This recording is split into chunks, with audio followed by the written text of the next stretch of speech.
Hey everybody, it's Monica Neve with Bodycon Female Fit, and today I have a quick video about how to improve the gait movement pattern. So human gait is the way locomotion is achieved using your human limbs. So basically it's how you get from point A to point B using your legs and your arms.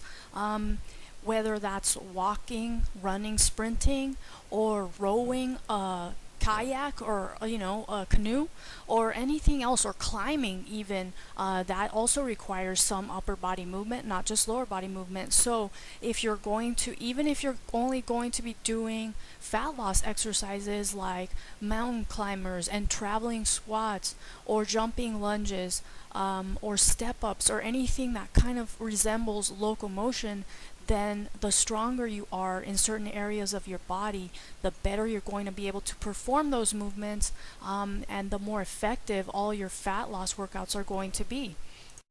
So all the exercises in this video strengthen all the most important muscles for the gait movement pattern, including your back muscles, your core, your hip flexors, your glutes, your hamstrings, and your calves.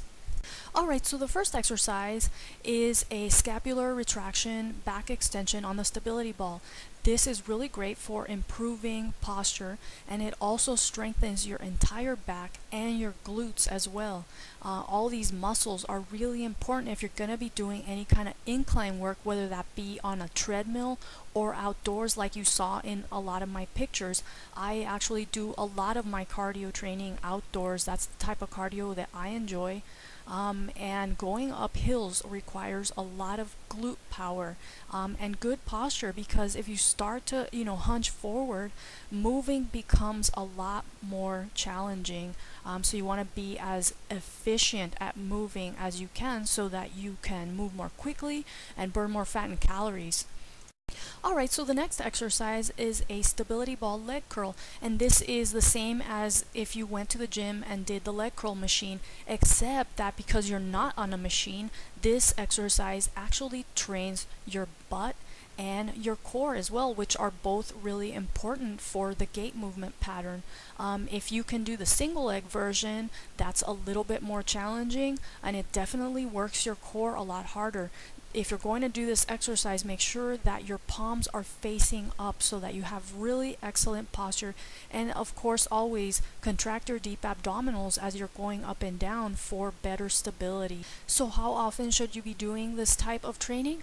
About 2 to 3 days per week on your days that you're not doing fat loss training. So this is the stuff that's going to improve your fat loss workouts, and if you pay attention when you do your fat loss training to your weak spots and then you improve on those areas on your days off, you're going to notice a big difference in both your exercise technique and your intensity during your fat loss training days.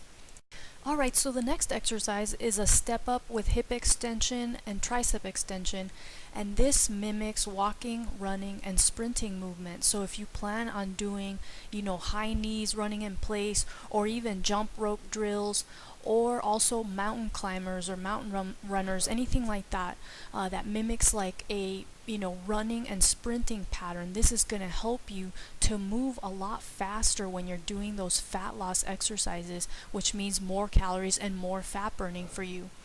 And you don't need to use a ton of weight for these exercises. The most important thing to focus on is a steady tempo. So pick a tempo that works for you, and then try to maintain that tempo the entire time that you're doing this exercise.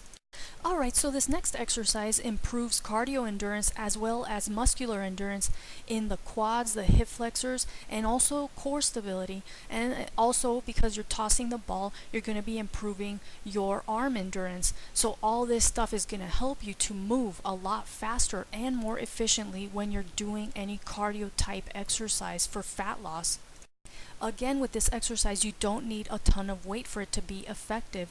You just need to focus on a steady tempo and try and stick with that tempo the entire time that you're doing this, and you're going to notice a huge difference in your cardiovascular endurance as well as your muscular endurance just from trying to maintain a steady tempo every time that you do it, and then just improving on that tempo every time that you do this exercise.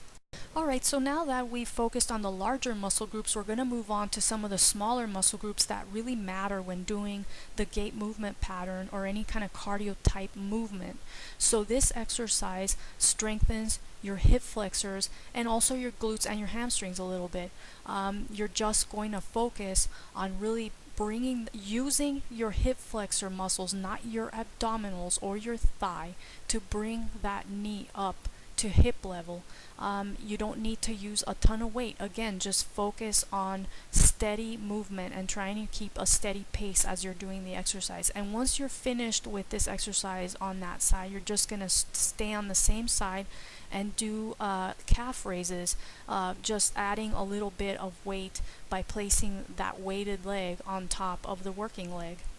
So all these exercises that you do on your days off from fat loss training are similar to what you would be learning as a baby before you can walk. So first you have to be able to have, a strong neck muscles and a strong back to hold your head up, and then you have to be able to sit up, and then from sitting you go to crawling, and then from crawling to standing, etc. Alright, so the next exercise is a single leg deadlift with overhead press, and you're also raising the knee up to hip level. This is a little bit more of an advanced movement pattern, so if you are a beginner, you might want to just try this with both feet on the ground, just bending over and then going up to the overhead press. This exercise pretty much trains everything from your butt to your hamstrings to your entire back, core, and also your bicep and tricep and shoulder. Be sure to stay really focused on good technique when you're doing these more advanced movement patterns. You definitely want to focus on what your core is doing and making sure that all the muscles that are supposed to be working are doing their job.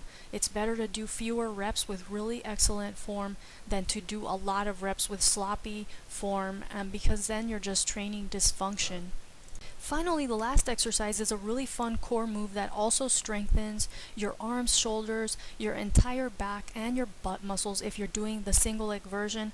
If you can't do that version, put both legs on the ball and just try it like that.